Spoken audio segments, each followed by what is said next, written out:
వెళ్లే ముందు నువ్వు నన్ను నీ బెస్ట్ ఫ్రెండ్ని చేసుకున్నావు కదా.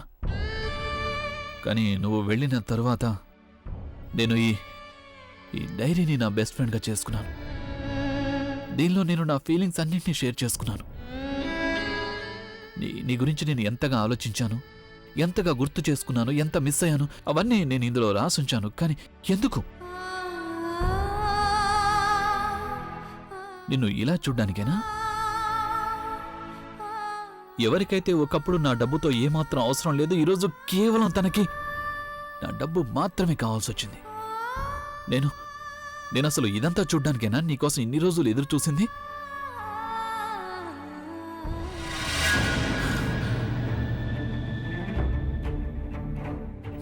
నువ్వు ఎందుకు తిరిగొచ్చావు? అసలు ఎందుకు తిరిగొచ్చావు నువ్వు? కానీ తిరిగి వచ్చేసావు కదా. ఇప్పుడు ఒక్క విషయం గుర్తుంచుకో, నువ్వు నన్ను ప్రేమలో మోసం అయితే చేశావు, కానీ నేను బలహీనుండని ఏ మాత్రం నువ్వు పొరపాటు పడకు. ఇంతకుముందు నేను ఫుగ్గీ దగ్గర ప్రేమించటం ఎలా నేర్చుకున్నాను, అలాగే నేను నీ దగ్గర ద్వేషించడాన్ని కూడా నేర్చుకున్నాను.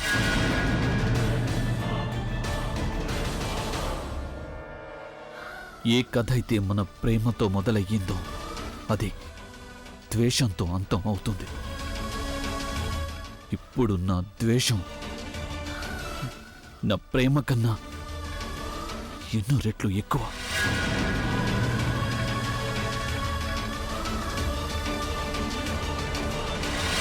కానీ నిన్ను ద్వేషిస్తున్నాను అంటే దాని అర్థం ఇది కాదు.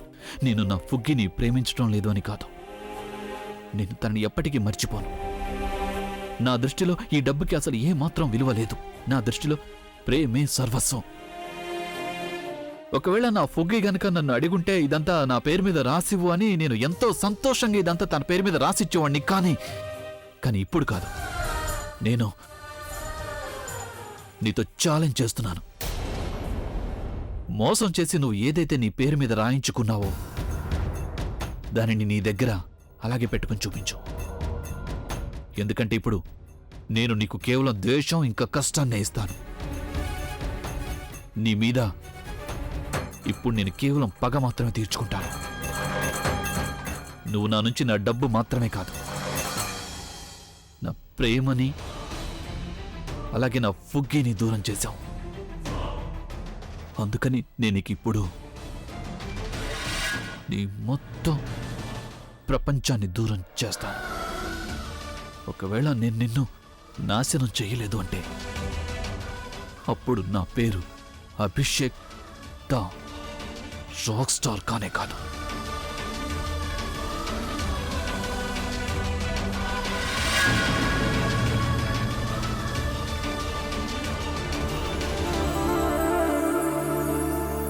ఏమో ఎక్కడుందో కూసే కోయిలా, నాతో ఏమిటందో ఊహించేదెలా, ఎదలో ఎలా ఊగే సరిగమా, ఏదో మాయలా అల్లే. ఆశ్చర్యంగా ఉంది. మొబైల్స్ కాలంలో కూడా ఇంకా ల్యాండ్ లైన్ కి ఎవరు కాల్ చేస్తున్నారు? Let's see who it is. Hello Alia, Abhi ఎక్కడున్నాడు? అన్నయ్య తన గదిలో ఉండుంటాడు. కానీ ఇందుకే ఇప్పుడు నువ్వెక్కడున్నావు? అది నేను హాస్పిటల్కి వచ్చాను నా రిపోర్ట్ తీసుకోవడానికి. తనని పికప్ చేసుకోవడానికి నానమ్మ నన్ను అక్కడికి రమ్మని చెప్పదు కదా. హలో హలో నానమ్మ, నాకేం వినిపించడం లేదు. హలో హలో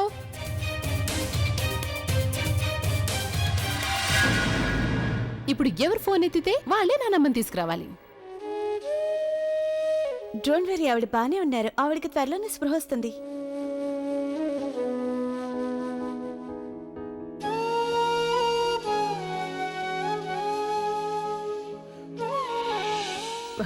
ప్రజ్ఞ, నా తల్లి,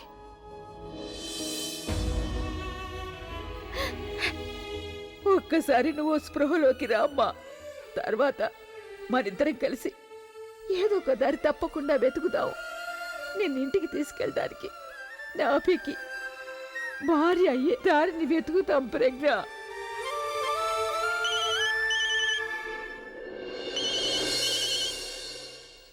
ఇదిగో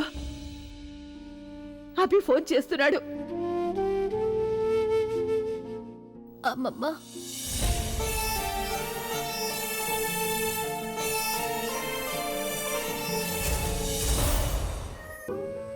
ప్రజ్ఞ, నా తల్లి, భగవంతుడా, నీకు కోటి కోటి ధన్యవాదాలు. నా ప్రజ్ఞకి స్పృహ వచ్చింది.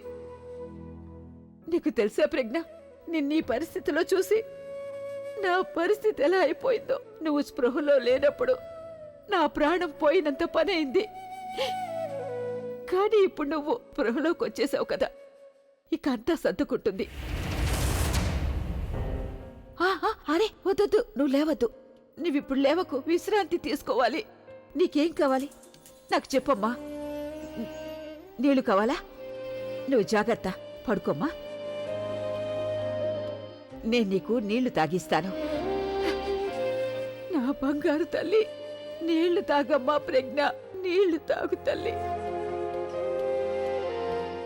చాలా ఓకే.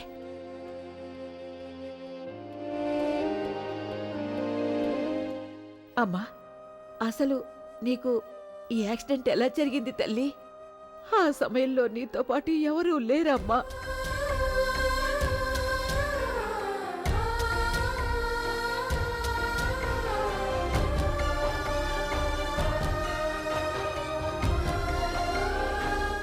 చూసావా, నువ్వు స్పృహలోకి వచ్చావనే సంతోషంలో నేను అభి ఫోన్ కూడా అటెండ్ చేయడం మర్చిపోయాను. నేనిప్పుడే వాడికి నీ గురించి చెప్తాను. అప్పుడు వాడు వెంటనే ఇక్కడికి వస్తాడు. వద్దమ్మమ్మ,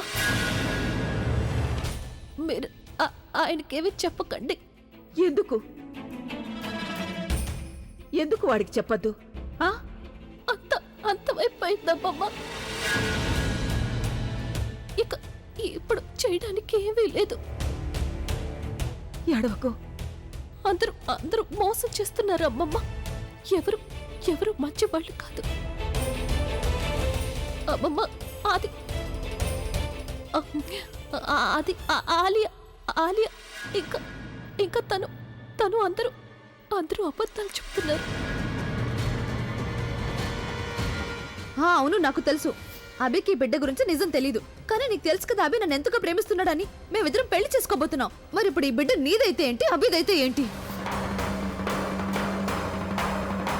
మోసం చేయడంలో నేను ఇప్పుడే ఎక్స్పర్ట్ని అయిపోయాను, స్పెషల్లీ నా వాళ్ళని. దీనివల్ల మనకి రెండు పనులు అయిపోతాయని చెప్పాలి. ఒకవైపు అన్నయ్య నాశనం, ఇక మరొక వైపు ప్రవీణ్కి తను చేసిన తప్పుకి శిక్ష పడుతుంది.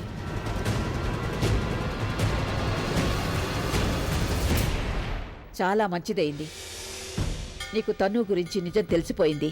లేకపోతే ఒకవేళ తనుకి అభితో పెళ్లి జరిగిపోయింది అంటే అప్పుడు అభి ఎప్పటికీ శాశ్వతంగా ఇంకెవరో బిడ్డని తన బిడ్డ అనుకునేవాడు. ఇక ఆలియాని నా మనవరాలని చెప్పుకోవడానికి సిగ్గుగా ఉంది. నాకిది బాగా తెలుసు. అభి తనని అతి గారాబం చేసి పాడు చేశాడు. కాని ఆలియా తన సొంత అన్న గురించి ఇంత దారుణంగా ఆలోచిస్తుందని నేనసలెప్పుడు ఆలోచించలేదు. ఎలా ఉంటుందా ఆ అన్నయ్యకి? ఎప్పుడైతే తనకి తెలుస్తుందో తన చెల్లెలే తన గురించి ఇంత తప్పుగా ఆలోచిస్తుందని. నేను చెప్పడం వల్ల అభి తనని 3 సార్లు క్షమించేశాడు. కానీ ఇప్పుడు నేనే స్వయంగా తనకి శిక్ష వేస్తాను. సావిత్రి కూడా ఒంటరిగానే ఉంది. తను ఒంటరిగానే యమధర్మరాజుని ఎదుర్కొంది. యమధర్మరాజుని. తనకు కూడా తోడెవరూ లేరు. తెలుసుకోవాలనుందా తన దగ్గర ఏముందో? తన దగ్గర నమ్మకం ఉంది. తన దగ్గర ప్రేమ ఉంది. తనకి తెలుసు తన నుదుటిన ఉన్న కుంకుమ శక్తి గురించి. తనకి నమ్మకం ఉంది తన మంగళసూత్రానికి ఉన్న శక్తి మీద. దాన్ని యముడు కూడా తెంచలేకపోయాడు. అయినా నీ శత్రువులు యమధర్మరాజు కన్నా గొప్ప చెప్పు. ఫుగీ, నాకైతే నీ కోపంలో కూడా ప్రేమ కనిపించేది. కానీ ఇక్కడ వీళ్ళు ఏం మాట్లాడినా కోపంగానే అనిపిస్తోంది నాకు. ఎందుకు వెళ్ళిపోయావు ఫుగీ? నువ్వు ప్లీజ్ తిరిగి వచ్చేయి. నేను